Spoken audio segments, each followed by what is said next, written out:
Join us as we explore 2025's top food trends, from sustainable and global flavors to tech-driven dining. Plus, we highlight the impact of shopping locally on our community.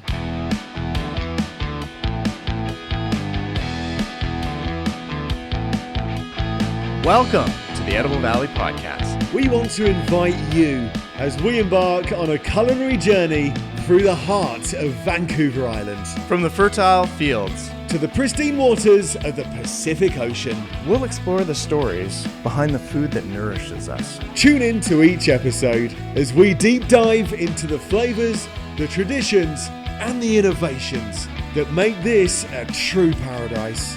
Now please join us as we explore our Edible Valley.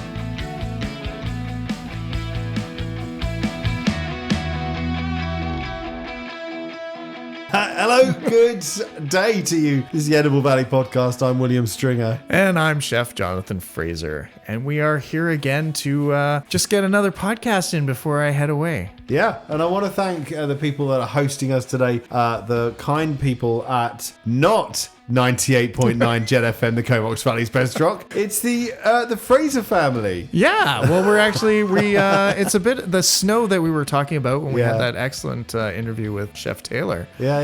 And we had all the great times there. We were talking about getting cold and the weather. Well, now it's hit us, and now we're out there in the snow. And what is it? 3rd of February. We've had not any big snow event. It's kind of been snowing little, but for a long period of time, and it's due to go on for a few more days. So it's actually all right out there. It's perfectly fine. There's about 1.5 inches, 2 inches of snow, and it's been plowed, but it's not coming down hard. That's probably our winter. You know what? This is what we do out in BC. We do this for the rest of Canada. We have this one day of horrible, really light snow, and then we completely fall apart. Yeah.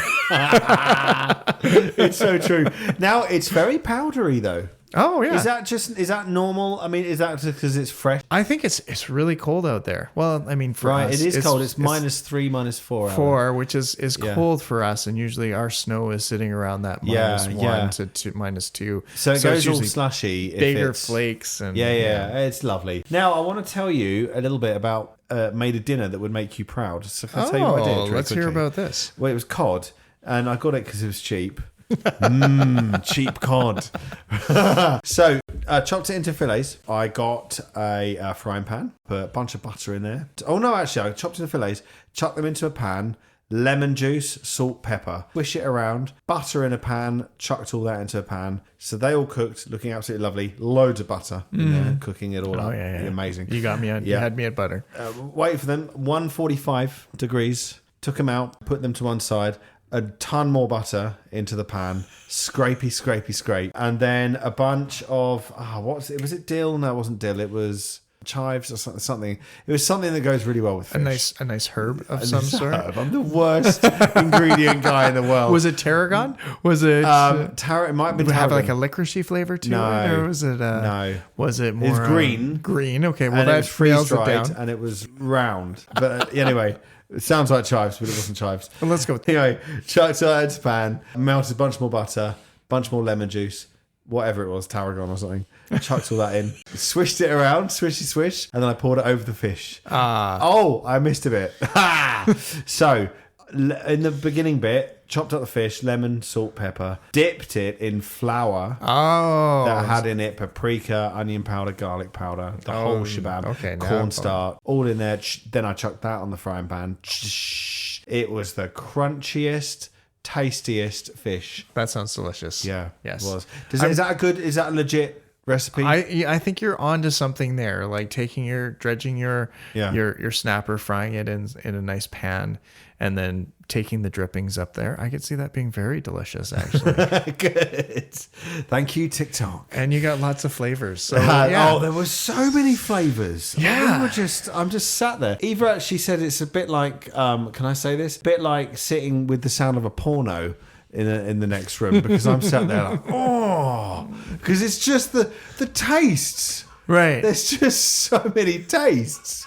It is so nice. So anyway, she's like, can you just tell me it's nice and leave okay. It yeah. See, the joys of doing it in my house is I can hear my wife laughing at you in the back corner. So Oh, good times. I love a good snow day. Yeah. Anyway, now we're doing this actually at a different time because you're off to the States, to the great state of Louisiana. Yeah. To day after tomorrow, Thursday. So we got a couple of days. So yeah. We're going to be heading down to New Orleans and soaking up the warm air down there. Is it warm though? It is. It's up in the 20s down there. So it's actually sounding pretty nice down there right now. What city are you going to? We are in New Orleans. So we are down there. We are there for Super Bowl. We are going to be enjoying ourselves. We're going to be hitting Flavor Town. Got a whole bunch of interviews lined up. We're going to be talking to a bunch of chefs. We're going to learn about the street down there and all of those good things. So it is nice. It's going to be 78 degrees. I know. We're going to love it. We're going to be in heaven. Well, I didn't believe it. I thought it was going to be cold. Well, it was funny because like a week ago it froze down there. I was going to say I saw that, but it's already warming up because the Super Bowl's coming, right? It has to be. Yeah, that's what we got to be there. It's the law of the land. Okay, a little bit later, we're going to be talking about the importance of eating local, specifically because of the potential for tariffs, 25% tariffs coming from the United States into Canada. Now, we are an apolitical show. We're not interested in talking about politics in the slightest, but that reality is driving us to eating local, buying more local things. So we're going to be talking about that a little later. Well, here I wanted to talk out because it's that time of year that we can talk a little bit about food trends for 2025. Okay. And I think when you're talking about tariffs, that could be one thing that really affects food trends for 2025. Yeah. Right? Just the fact of having prices raise up an extra 25%. If that happens, it may not happen. But let's just say if it does, that's going to affect how we eat and what foods we're going after. Yeah. So anyways, I've been doing a little bit of research. I've been sort of going online as I do every year. And as we usually do a podcast every year about the food trends. And sometimes I think we're pretty close, but other times, who knows? We just throw out some ingredients and we see what hits.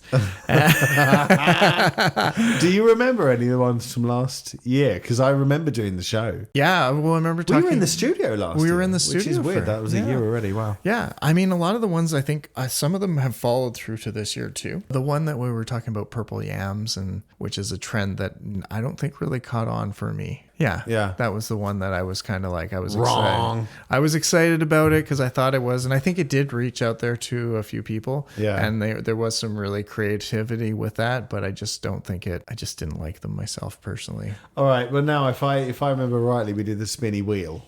So come on. We can do it. I got to start off the spinny wheel. And we're going to get Erin into the spinny wheel in a minute as well. She's lying on the bed, so I'm sure she can hear that. Go.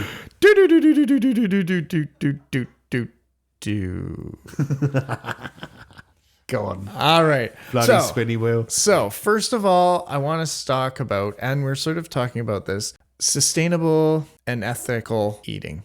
So it's really looking into things such as regenerative farming and zero waste kitchens. I think that's going to be a big food trend of this year. Okay. So, and I think this was one of the ones that was last year too, a little bit we talked about. We're looking at farms that are going to be producing that little extra, are producing more food. Yeah. Right. That are stable, right? That aren't using as many outside things to fertilize the soil. Yeah, right. Yeah. That's another thing is looking for alternative proteins. Because that's a big environmental thing, and it's a very big drain on the food system because a lot of proteins require a lot of protein or a lot of food to produce them. So and water, right? So finding some mainstream and some still niche items out there to look into. Now, food waste in restaurants. You mentioned food waste. Now I work for River Cottage in the UK. Briefly. Well, right. I wouldn't say briefly. I was there for about six and a half years. They tested out a system in a kitchen which would interest you to measure waste, and essentially the bin where you threw all the food away,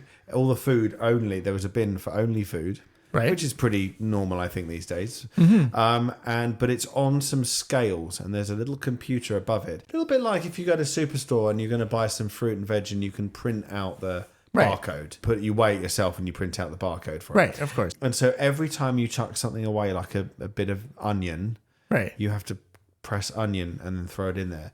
And it will then send data on food waste to the owners, to whoever. Really? And then you're taught how to reduce that. They'll probably say, well, look, see if you can reduce that by 10%. Oh, okay. How do we use more of the onion? How do we teach better knife skills so we can not be throwing away so much? Of course, it drives people in the kitchen crazy because they have to go onto a computer and type in every time they throw something away. But I mean, in theory, all they have to do is press the onion button and chuck the onion in. Right. No, that sounds like a great idea. I've also worked with systems where you have a scale by a weight. That's the system I just told you. Oh yeah, but I'm like, this was one you're not counting where it is. We used to do this actually with. You're just weighing the whole lot by just weight. weighing the whole lot. Okay, yeah, and just being like trying to decrease. We actually did this with the Hugh Band Elementary School salad bar program. Okay, because they found out that the kids were throwing away half of the food that was going on their plate, so they started weighing all the food that the kids brought in. Each class, whatever, at the end of the class, they'd all scrape into a bin. And then they'd take it down and weigh it. And then the class who had the least amount of waste in the bin got a prize or something like that. Oh, that's great. Yeah. That's fun. So it really drove the kids to make sure that they were allowed to take as much as they want, but they had to eat it all. And they got penalized if they took food and didn't eat it. So it would challenge kids to eat. Like they would take a little, like if they wanted more, they were quite welcome to come back and get more. But it was one of those ones, take what you think you can eat instead of just heaping the plate as high as you can. Yeah. And they're all motivated to do it, eh? They were completely motivated because they got a prize out of it at the end of the day. Anyway, so that was one of my ones. And so, yeah, definitely working with that is looking at doing like a climate friendly dining and like really working on the carbon footprint in having that even on the menu as one of the staples of your business, right? Yeah. So I think that's something, maybe as a diner you can start looking into and being like, hey, what kind of things are you doing in your restaurant to be sustainable and keep it as a more healthy place for the world, right? All right, I do spinny wheel. Your turn to spin. My one's going to be in the theme of the Count from Sesame Street.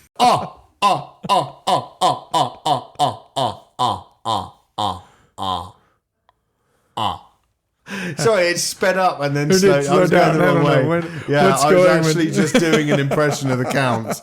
Then I realized where I was. Anyway, where did it land? On ingredients and flavor innovations. Nice. All right. So this is the one where I was sort of looking at seaweeds and algae-based foods. And those are some superfoods that how we can infuse those into. I think seaweed was in last year's. I know seaweed was in, but I think this is... Now it's algae. I'm trying to get a little bit of everything going here, right? I'm looking at seaweed from my own personal point of view for cooking is actually using it to increase umami flavors in a lot of foods. So using dried kelp and such, like ground dried kelp into sauces to sort of bring out those other flavors, to enhance the flavors in the dish. That's kind of where I've been looking at it from. Another one I want to say is like some different spice blends coming from like Western Africa, Middle Eastern spices, and like Filipino spices flavorings. Like I think those are sort of a good future of sort of flavors that are coming out there. And then of course for ingredients is looking for gut health and brain boosting,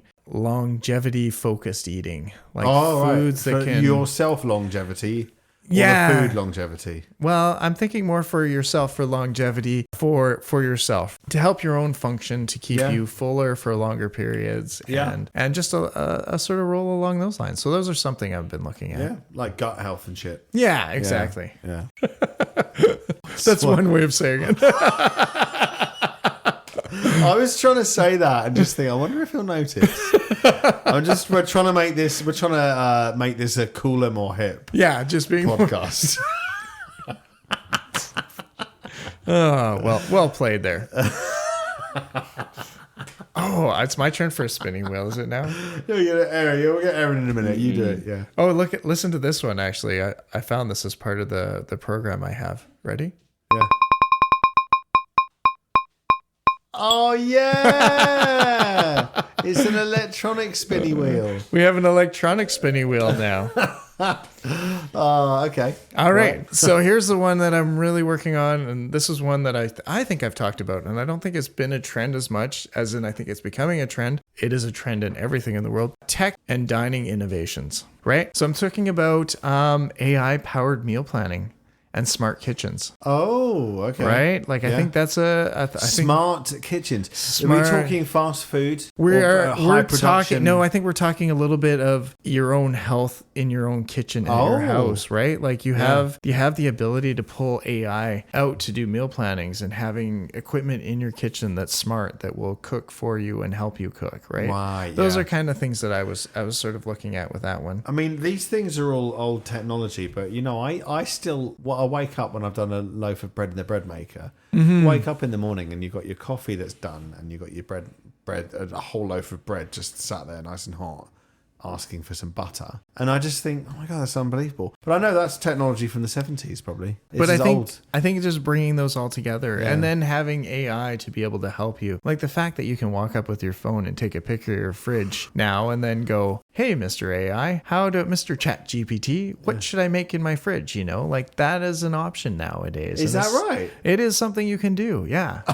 It's like this is the world we live in now, right? I'll tell you what, while we're on that subject, actually. So I have a bit of an addiction to crisps and chocolate. And I said I'm not going to have any crisps or chocolate this year. And it is 10th of February or 5th of February, and I haven't had any at all. Oh, congratulations. Nor have I been tempted. So long may that go on. But when I was trying to fight this addiction, and I'm going to call it addiction lightly. I know it's not what people would traditionally. But, I do struggle to not eat it. I'd go to ChatGPT, I'd take a picture of, I don't know, anything, bag of crisps, and I'd say, convince me in 1 minute why not to eat this. And then I say, I'll go around the store, do the rest of my shopping. If I still want to after I've listened to it, then I do. And it tells me all the awful stuff in that. AI. See, that's brilliant. Yeah. So anyways, another one for tech and dining innovation, automated restaurants, robotic. And so you're starting to see these, robotic cooking utensils, like there's a lot of places that'll make coffee now for you or make a cupcake, or there's a whole... Really? Yeah, the whole lot? The whole lot of it. We had a cake when I was in Las Vegas last year for Super Bowl,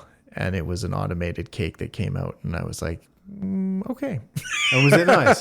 It was okay. Yeah. Maybe not there. But there is a lot of automation going into restaurants now, especially with reservation systems and definitely ways of booking and ordering your food, whether you can go onto an app and pre-order before you even get to a restaurant. So when you show up there, it's all ready for you. So there's a lot of those innovations happening in the world of food. So it's quite interesting. I find it's kind of a cool thing to see that happening now, right? Like I always have a thing that I believe one day there'll be that, how many restaurants you can come in, you can just tap on a screen right at your table. Oh, that's amazing. Now I went to, I've been using the Tim Hortons app. Okay. And I will say I wrote to customer service and they resolved this and it's been sorted. And the Tim Hortons nearest to us is on their game. However, I ordered on the app and it said, you don't go to the counter, just go and pick up the food. And I watched the young lady, she went and made the sandwich. It's a great sandwich. And then she just kind of put it under what should be a hot plate, but isn't a hot plate for some reason. There it sat for about 3 or 4 minutes. And I remember, and I was stood there and I was like, I don't really want to bother anyone, but there was no system. And that's what I told the customer service. I said,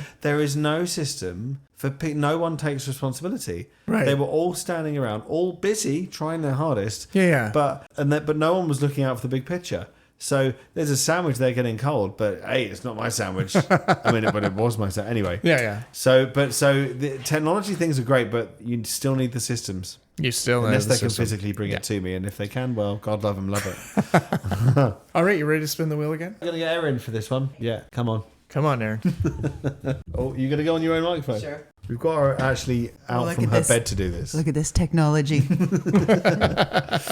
I'll admit I was giggling in the other room. Right, here's a spinny wheel. There you go. You used the good spinny wheel. I did. You have to create your own I spinning can't wheel. improvise like this. You have to. This is too much pressure. I just did the count. Can I do a drum roll? No. Oh, you guys are killing me. Who drum rolls a spinny wheel?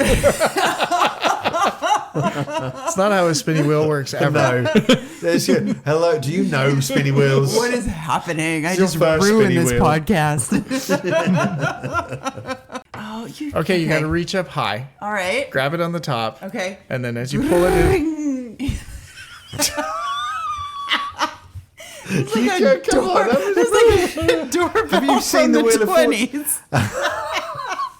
Have you seen the Wheel of Fortune? Yeah, that was a good one, though. I can't No, do you those. tape it off after about 2 seconds. John, do a spinning I was wheel. hoping to get the good spinning wheel, the one you blew the budget on.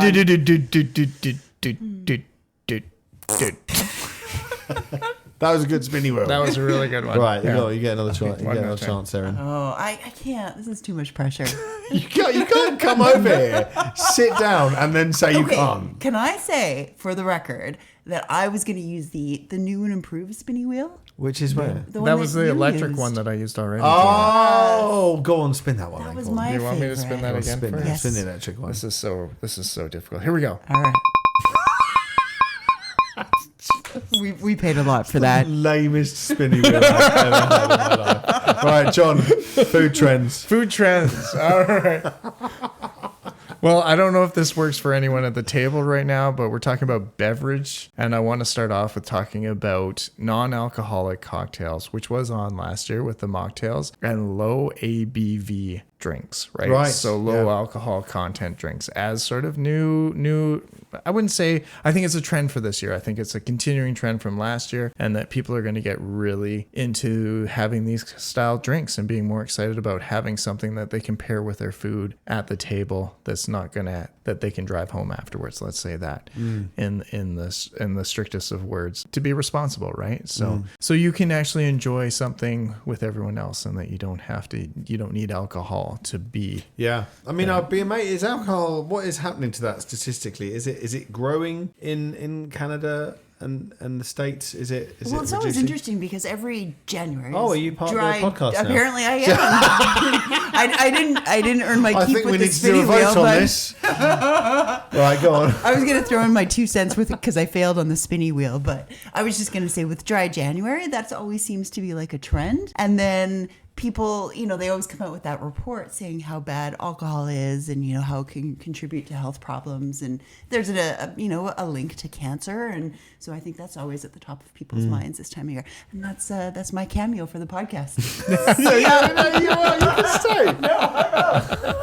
The fact we like you because we're giving you beef. Yeah, that's right. I do agree. I mean, I've progressively come off alcohol just because I don't like the way it makes me feel. Quite honestly, and that's unless and I'm that's having a fair. lot of it, in which case it feels great. Yeah, and then but- the next day feels awful. So Oh yeah. So yeah. so I think another thing is going to be coming is a lot more fermented drinks, right? And I think around here we've been really on this trend for years, but like kombucha and Oh, yeah. shrubs and stuff like that, like really Yeah. fermented drinks that are It's so help- good for your gut. Exactly. We talked about health gut issues, and there's something that can help with that. I'm still trying to like kombucha, but it's Really? it But is you're always not? it is always a difficult because I always feel like it's bitter and gone off. And Right. so that's one 'Cause that it's got always that fermented. it's got that Are you fermented expecting flavor. a pot? Well, and it's not that I'm even expecting anything. I just that sour bitter taste is something as a chef, and maybe having to sample too much stuff to see if it was worthwhile or Yeah. it could be used. That's the flavor I always get out of it. So it's Interesting. always been a hard one for me to Yeah. really grasp onto, right? Yeah. So whereas I've actually really enjoyed shrubs because it's that fruit vinegar Yeah.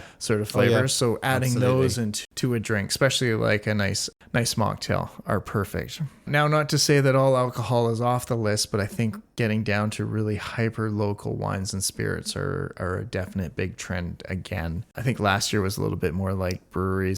I am feeling like that trend is kind of coming to the end. Okay. Like I Yeah. feel like it's What's this Guinness thing? What's this Guinness The thing? Guinness thing about everywhere running out of Guinness because suddenly girls are all drinking Guinness. I am not too sure. I think it's I mean, I don't blame them because I don't sort mind of a made Guinness. me want Guinness. And Guinness, and to mix two trends, Guinness and non-alcoholic, and they've got non-alcoholic Guinness now. Really? Yeah, I bought some at Land and Sea, Yeah. and very good. You could not tell the That it difference. wasn't. Yeah. Yeah. It And was I think that's a wonderful. big thing too, is like a lot of beer companies have gone to non-alcoholic beers. Yeah. Which I mean, I've always been like, it sounds like a waste of a good beer, but actually, they're quite enjoyable. And at a barbecue, you know, you don't drink them too fast, and you just have a nice, it's a nice thirst quencher, So Exactly. Yeah. Absolutely. Couldn't agree more. one last spinny wheel. All right. Okay. This is you. My turn. Okay. Whoosh.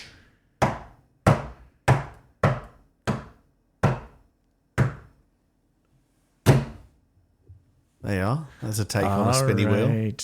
So we weren't going to look into the future of dining and food culture with this one. So I want to think about how we're going to go back to communal dining and experience-driven meals. I think those are going to come back. We went through COVID where we couldn't touch each other. We couldn't sit at the same table. We couldn't have by the way, same... they're not talking about me and John specifically. Just as a society. As a society, we haven't been able to do this. We were in the same bubble. We've got a table between us.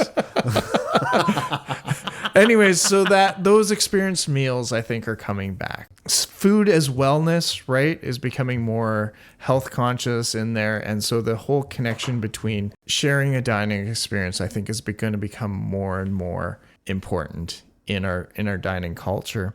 And then this leads me to our last little pub sort of thing on this, and then it's the ultra localized food sourcing. And I think as we started the show talking about with, the thing of tariffs coming in, is that now there's been a reason why we've always talked about supporting local. Yeah. Right. And I think this is a really good example of why we need to invest into our own food systems, and especially keep 100%. Them very within our own region for times like this. Right. Not that I'm saying going out into other areas and experiencing foods there, but it really helps to keep a stable food price for sure. Right. Oh, yeah. Yeah. Yeah, and we'd be fools if we didn't support our own food system.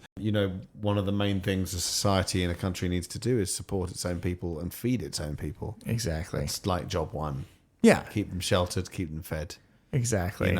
So absolutely. And that's one thing that I've noticed, and I'm bringing it up now because of tariffs and stuff like that. We keep talking about that. But it's also something I've learned over the years is with food trending, is that when we're buying our food, our long base source foods, so we're shopping from Mexico and California and Florida and the southern regions, and we're bringing up all this food, if there's ever an issue, prices skyrocket. Prices dive, right? Whereas if you can keep this own stuff growing in your own area and you can keep a stable price, you may be paying a little bit more for it right now or in the peak season, but then in the off season, it's going to balance out. Yeah. And then, of course, you've got preservation methods. You've got freezing. We are in the Great White North, after all. You leave it out on the patio? Leave it on the patio. You can pickle it. You can put it in a jar. Make it into jams. I mean, there's lots of ways of preserving things to keep them going. And I, for one, I'm looking forward to having a lovely, delicious, huge Mexican avocado. Sorry, I left a lot of room for... I was like, where are you going with this? Yeah, and I mean, and that's the thing, it's like 10 o'clock, I'm getting tired.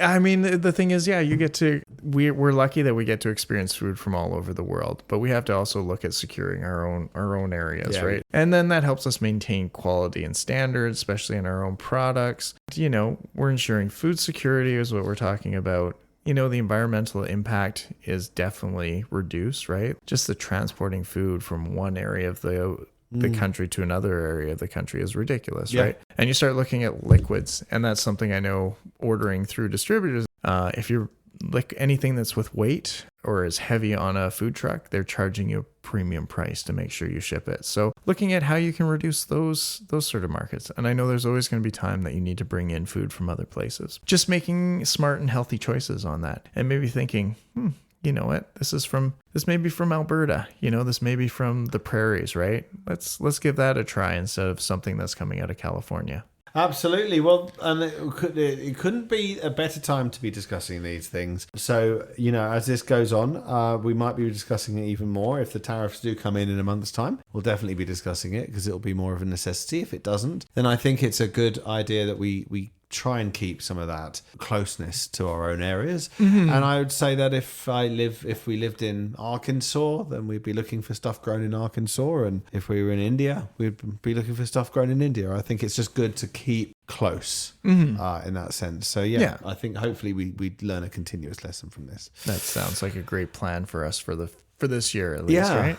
Alrighty. Well, look, you're off to Louisiana. That's right. Have a great time.